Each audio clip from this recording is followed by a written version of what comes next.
Hello. The video you are about to see contains images of dolls only.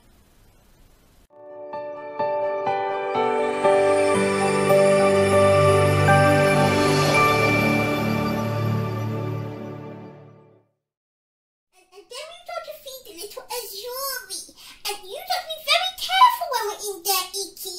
Nobody round and cutting on all the pretty flowers, because I know what you can be like. Oh, can't you leave poor Iki alone? You never let up on him. No wonder he wants to go in Azuri's special room for a bit of peace and quiet. Come on now, hurry up and say hi to everyone. We're live. Oh, goodness gracious, goodness gracious. Come and sit down here, Iki darling. Hello, everybody.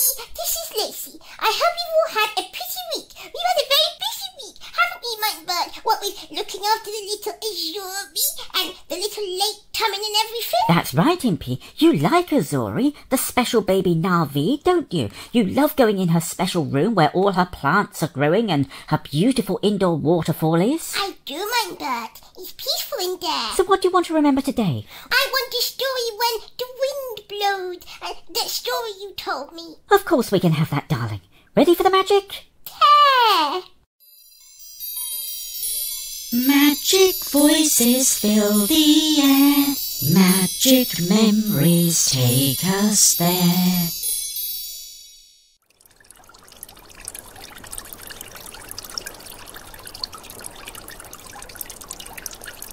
There you go, little one. All clean and comfortable again. Oh, aren't you a clever girl to climb up like that, and you only a baby? Oh, mind your tail. Oh, goodness. This. Oh, hi, Impy. Just look at Azuri. She's up ever so high. Yes, whatever. Hey, Impy, what's the matter? Don't say you've had a row with Everrose. Of course not. Everrose is nice. She's my friend. We never have rows. Only something horrible happened. Oh, dear. What's the matter with my Impy? Come on, there's a bench here. Come and sit down and tell your bird all about it. You don't like being a silly girl, do we, Iki? You don't like trying. All right, my bird, we'll come and sit down. Come on, Iki, darling. Come and sit down here, Iki. Oh, it's a nice bench. Oh, look at all the pretty flowers growing down there. Oh, that's right. Sit down here, Iki. Put your feet up, and we'll snuggle up with Aunt Bird, and he'll make us feel better, won't he, Iki? Now, what's up, sweetie girl? Well, we was playing in the garden, and I had my lovely new kite, the one that Daddy got for me. Oh, the pink one with the unicorn and the lovely silver tail. Yes, that's the one. And Everrose had her kite, and we was flying them all around, up in the air ever so high. But then the naughty wind comes, and it pulled and pulled and pulled and pulled, and it pulled the string right out of my hand, and now it's gone. Oh, I'm sorry, Impy. But there's no need to be sad, you know. We might find it again, or we can get you another. But I expect the Wind Dancers of Wandavale have taken it to their queen. They wouldn't have taken it if they didn't need it, you know. Oh, the dancers. I've never heard of the Wind Dancers of wherever you said. We don't know that, do we, Iki? Will you tell us about them? Well, just give me 1 second to see where Azuri is. There she is. He's up there, sitting right up there on that little platform. He's all right. OK, Impy, I'll tell you all about it. Well, you see, Wandavale is a magical land far, far away. Its days are blessed and its people are merry. It is ruled by a wise and beautiful queen, the ever-radiant Wonder Star. Her most beloved servants are the Wind Dancers, 15 elven knights and 15 of the most beautiful fairy ladies. Clad in delicate green, trimmed with finest blossoms in spring and summer, and brilliantly coloured leaves in the fall, they ride the wind, dancing on the air to bring the queen treasures or trifles from the land of mortal men. Oh, how lovely! Do we ever get to see them? Well, not very often, Impy. Sometimes we catch a glimpse of them. You know, when it's very windy and you see a trail of leaves blowing in the air, or a trail of white petals dancing all around. You can't actually see what's making them dance apart from the wind, but chances are you're seeing a wind dancer's long skirts or elegant cloak. Oh, I'd love to see a real wind dancer. I bet it would be lovely to go flying up in the air, whirling and twirling all around on the wind. Do you know if anybody ever did see a real wind dancer? Well, yes, Impy, there was one little girl who did. Oh, tell me. Well, her name was Maya. She lived with her Nana in a pretty little cottage near a farm. When Maya's Nana was younger, she had worked on the farm and then in the farmhouse, so the farmer's family were friends with her. They used to let her help with easy jobs like collecting eggs, picking fruit and gleaning the last of the harvested grain. The farmer's wife brought presents for Maya too sometimes, and one day she brought Maya something really cool. Oh, what was it? We want to know, don't we, Iki? Well, as it happens, Impy, she brought a beautiful kite. Oh, wow! Now, the kite had belonged to one of the farmer's sons, but he was almost grown up and didn't fly it anymore. But it was a lovely one, Impy. It was made of strong black material, and it had a scarlet dragon painted on it. It had a long scarlet tail and lots of strong string. Now, Maya's Nana thought it was a bit too big for a little girl to fly, but Maya was thrilled with it and thanked the farmer's wife very much indeed. Oh, I didn't know if I'd like a really big kite, my bird. They'd be tricky things, even once you get them up in the air. I didn't know if I'd like that, and I don't like dragons. I know, Impy, darling. Well, Maya couldn't fly the kite straight away. It rained for a few days, and then the weather got hot and still. But at last there came a windy day with scudding clouds in the sky and a stiff breeze. "Now, little one," said Maya's Nana, "you must learn your lessons this morning, then help me with the chores. But once that is done, you may take your kite up to the top of Highmost Hill and see how it flies." What a lovely name for a hill. Highmost Hill. I'd have been really excited.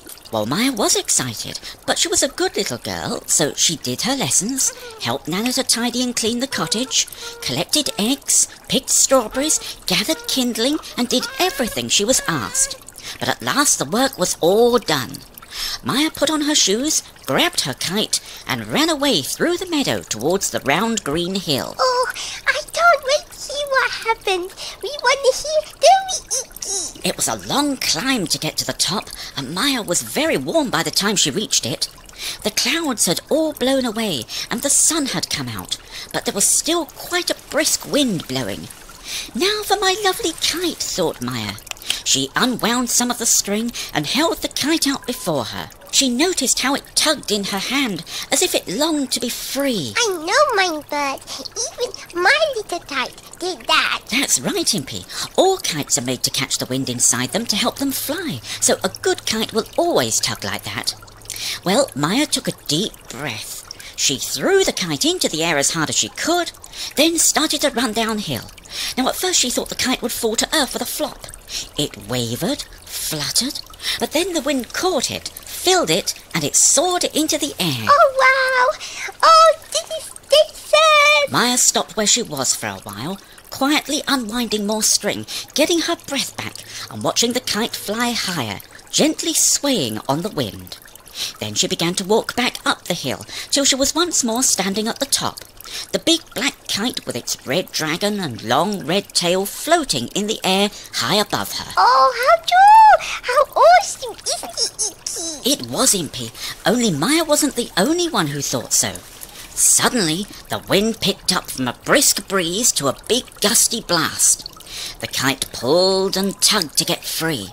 Maya held on tight, but it was no use.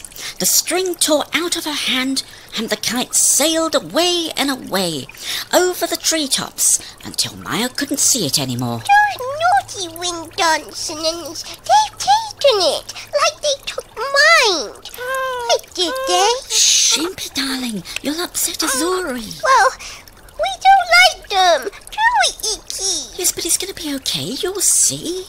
Now listen. Now, did you hear that, Iki? Now stop trying, Iki, because Bert says he's gonna be okay. Now, you be quiet, Iki, because I know what you can be like. Please go on, my bird. Okay, Impy. Well, Maya was very sad as she went home. Nana too was upset when she heard of the loss of the kite. "I did think it was too strong for you, my girl," she said. "Try not to worry any more about it. Have your supper and do your patchwork. Then go to bed." Oh, we don't like it when something bad happens and they say, "Oh, well, not to worry." Poor Maya. I bet she did worry about it, though. Don't you think so, Icky? She did. She didn't eat much supper. The nice, fresh, soft-boiled egg and new bread tasted dry and horrible to her. While she was doing her patchwork square, she couldn't concentrate and kept pricking her fingers with the needle. Ooh, ouch! All she could think about was her poor kite. Where had it gone? Big tears kept falling on her work. Very glad she was when Nana lit her candle for her and sent her upstairs to the little attic bedroom where she slept. The wind was still blowing, and Maya propped the skylight open to feel the sweet-smelling breeze on her face. She snuggled into her warm blankets and fell asleep. Oh, poor Maya. She was so sad, wasn't she, Icky? She was, Impy. Only wait and see what happens now. It seemed to Maya that she hadn't been asleep for long when she heard a big gust of wind that seemed to push the skylight right open. She sat up in bed. It was bright moonlight outside, and by it she could see swirls of green leaves and pink and white blossoms dancing in the air all around the bed. As she watched, she began to see shapes inside the swirls of leaves and blossoms. Slender, laughing boys with silver hair, merry faces and pointed ears. Tiny, beautiful winged ladies with golden curls. They all danced around Maya's bed on the wind, which was blowing in at the open skylight. Oh my goodness gracious, how amazing! Yes, Impy, but it got better. Suddenly, one elfin boy and one fairy girl took a hand each and lifted Maya right out of bed and into the air. The next moment, she was dancing with them, the wind whirling and twirling her around so that she felt as light as they. In a huge swirl of leaves and sweet-smelling blossom petals, they flew right out of the skylight and up, up, up into the starry sky. "Hold on tight to us," the wind dancers called in laughing, sweet voices. "Where are you taking me?" Maya asked. This was all like a dream to her, and she wasn't a bit frightened. "To our queen, the ever-radiant Wonder Star," they answered. Then they began to dance even faster, and Maya had no breath for questions. Oh, this wow! I wish we could do that too, don't you, Icky? And so, when they had danced across the sky to beyond, they came to the magical land of Wandavale, where the trees are always green, the flowers always blooming, where springs of sweet water always flow, where birds sing madrigals all day long, and where hope and peace make their home. Oh, my Bert, that is beautiful. Isn't it? The wind dancers took Maya to a garden of pearl trees, and there, sitting in a chair carved from one huge pink pearl, sat the ever-radiant Wonder Star, Queen of Wandavale. Goodness gracious! And what was she like? Do you know, Lacey Lou? Maya never could tell me that.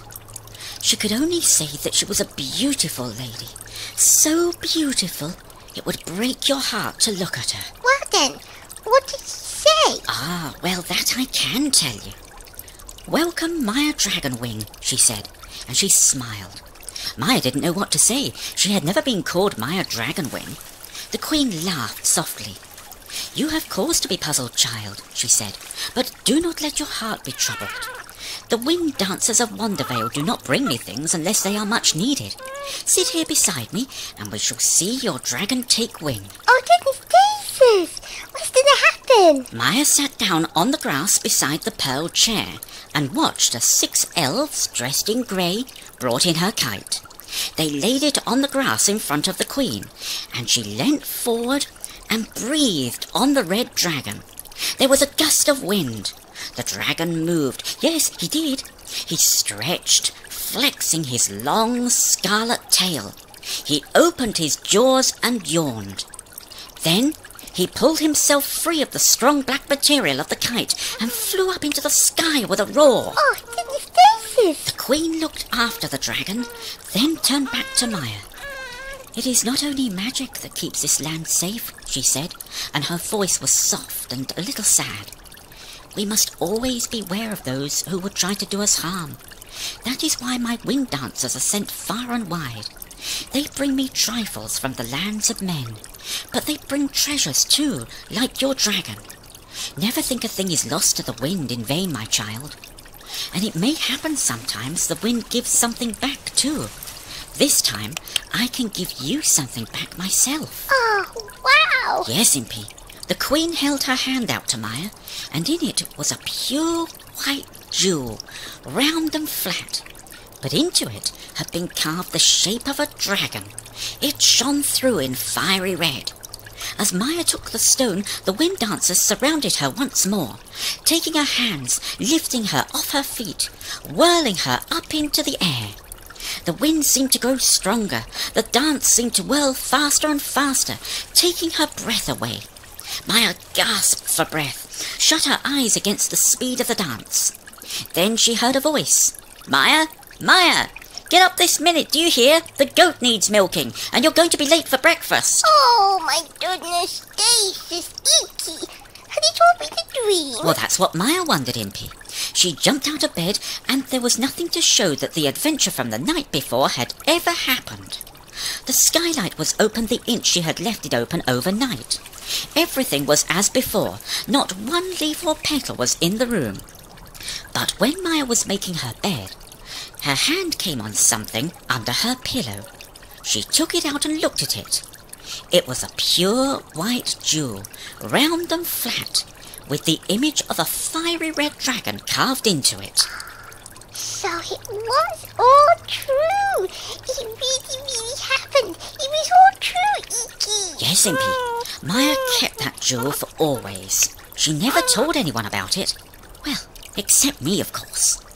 And whenever she felt a wind blowing in future, or saw a scatter of leaves dancing on the breeze, she knew it was the Wind Dancers of Wandavale, searching for new things to take back to their queen, things to keep their magical land safe and merry for years to come. Oh, my bird. You do tell the loveliest stories. You really do, doesn't he, Iki? Well, if the wind dancers have taken mine tight, I won't mind. Perhaps they have mine unicorn, and they're going to make it into a real unicorn to keep the lovely country of Wandavale all safe and sound for ages and ages and ages. Wouldn't that be good, Iki? Oh, I'd love to see the wind dancers, wouldn't you, Iki? Now, when we go inside, Iki, we can play wind dances and search for things to take to the queen, the what's her name? The ever-radiant Wonder Star. Don't you run about too much, then. I know what that silly Icky can be like. Oh, that funny bird. We won't, will we, Iki? You'll be good, won't you, Iki, darling? But I want to stay here a minute or two more. I love being in here, mine bird.